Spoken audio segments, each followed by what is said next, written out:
Au moment où les paysans désespérés par la rareté de la pluie, le ciel rouvre ses vannes un week-end et arrose l'étendue du territoire national.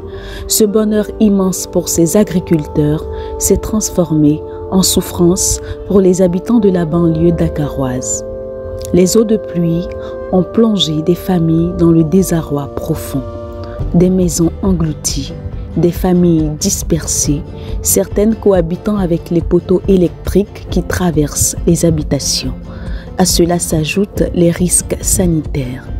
L'eau, seule maîtresse dans ces quartiers de Diamagene Sikap Mbao, Tivaouane Diaksao, Mbao, Cœur Massa, Cœur Mbayefal et Rufisque. Une situation bouleversante malgré le déclenchement du plan Orsec par le chef de l'État. Ces habitants de la banlieue vivent toujours les affres des inondations. Un grand reportage signé Awa Diallo.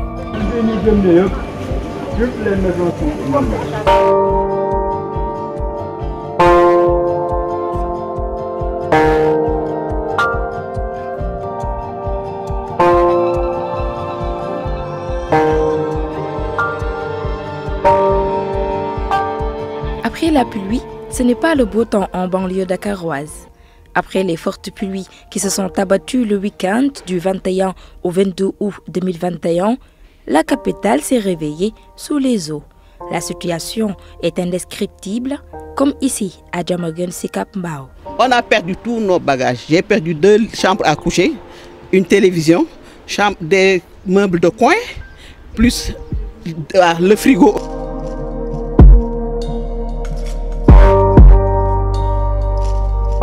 3 heures du matin la ñu ndox mi dugg ci biir bagage yëpp yàqu matelas yeeg moom daa moom def nañ ba sonn ngecc nañ ba sonn dëkkandoo yi def nañ ba sonn mënuñ ci dara ñu tëdd nag noppale ko. Cette cohabitation avec l'eau peut aussi menacer la sécurité des personnes, en particulier si des substances dangereuses ou des eaux de fosse septique déversées au moment de la pluie. Sans compter la présence de poteaux électriques défectueux. dañu tijji buntu bi rek ndox mi mabbu ñëw dugg noonu fees fii yëpp yàq bagage yooyu dañuy génne teg ko ne léegi ndox boobu moo ñëw laal ci compteur bi tàkk fii tàkk yàlla moo ñu dimbal sax xale di yuuxu ci mbedd ba man maa daw ñëw man mii jéem a di ko fay sax maasoon na ma ak compteur bi après compteur bi maas ma maase ma jël lii nii xaw a fay taal safara si.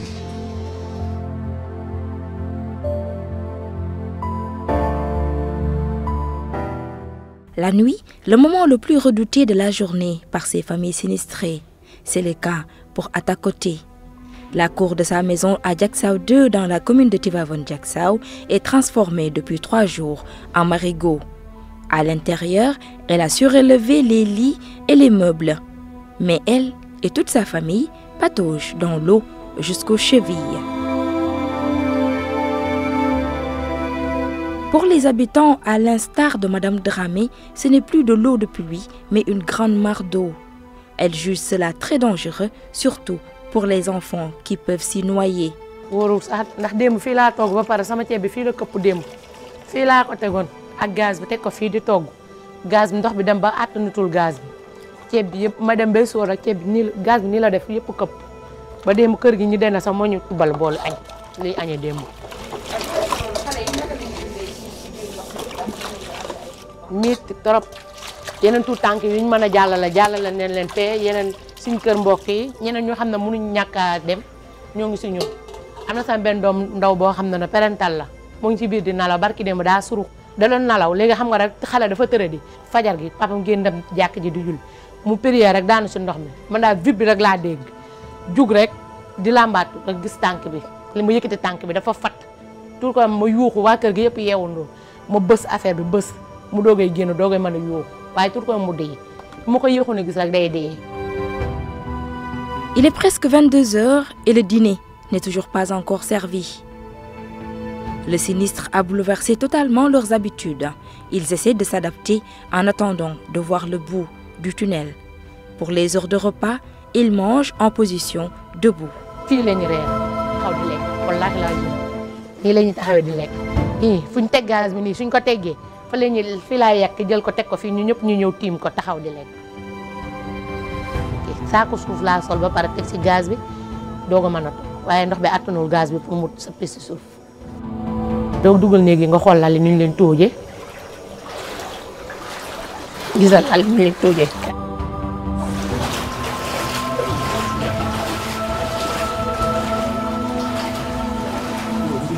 jafe woon la bi tuuti gisal néeg yaa ngi nii yëpp a ngi nii gisal ñoom nii gisal néegu xale yi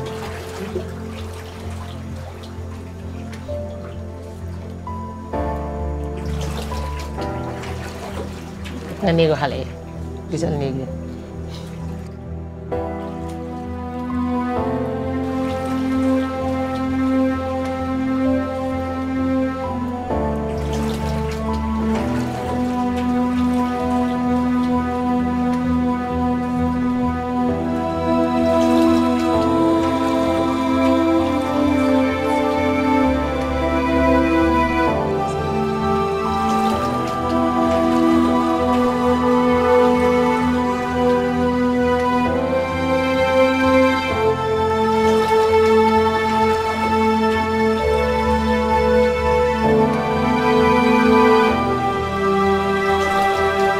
Nous quittons Diacksao pour un autre endroit de la banlieue.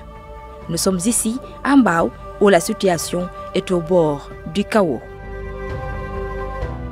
La route nationale est coupée en deux et les eaux pluviales ont trouvé refuge dans des domiciles des populations riveraines. Bonjour les dégâts. J'ai perdu deux machines ordinateurs, j'ai perdu mon photocopieuse qui coûte 1 500 000, j'ai perdu mes onduleurs, j'ai perdu beaucoup de base, ça tourne de 3 676 500 francs.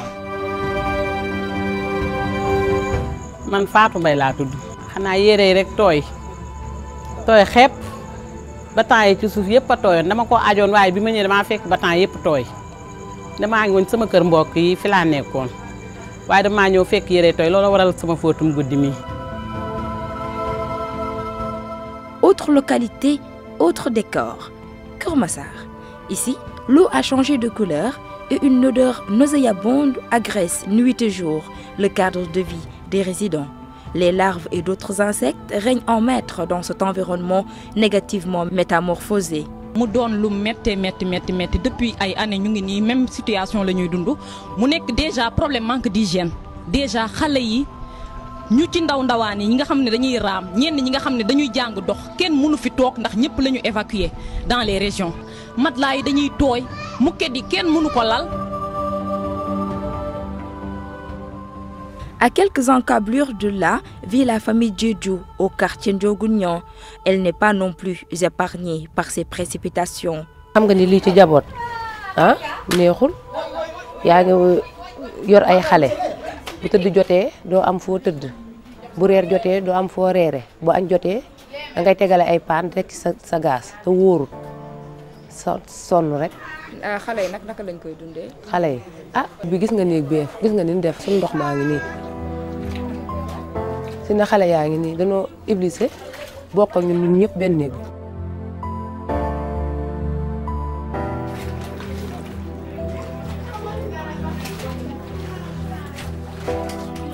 néeg bi moo nekkoon nii xale yi dañ koo bandoore ndox mi gis nga ndox maa ngi nii dañ koo bandoore nii matelas yi yàqu na matelas yi ndox mi jël na ko xale yi mënuñu fee tëdd. paan yi yëpp si néeg bi la génnee. déedéet paan yi si ne tuur nañu dañoo ngàcc nii yaa ngi gis paa bi mi ngi doon ngàcc ndox bi léegi dañoo bëgg comme ça bu ñu tëjee bunt yi mën a tëju lu ko mooy day engagé néeg yi si ne ñëw dugg fii nga xam ne benn néeg la ñun ñëpp a ko bokk.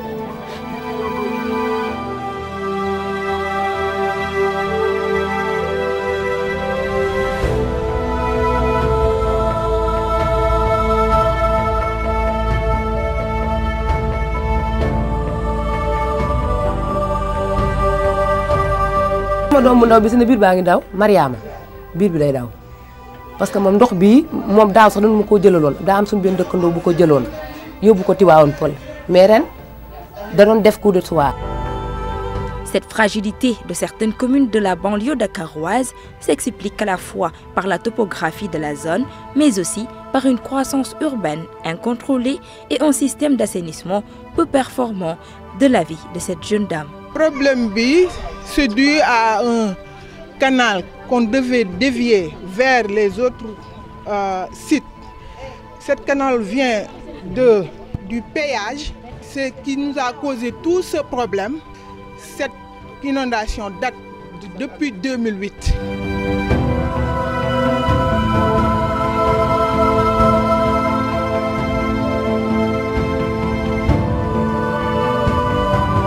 Conscient de la gravité de la situation, le président Macky Sall a activé un plan d'aide d'urgence suite aux fortes précipitations qui ont provoqué des inondations dans plusieurs localités du pays.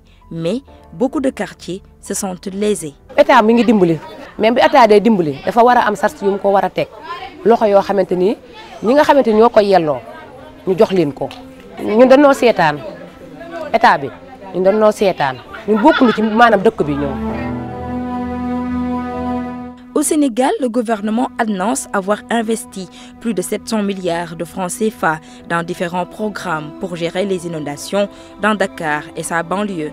Mais malgré les efforts des autorités, les populations continuent à souffrir après chaque pluie, et ce, depuis plusieurs années.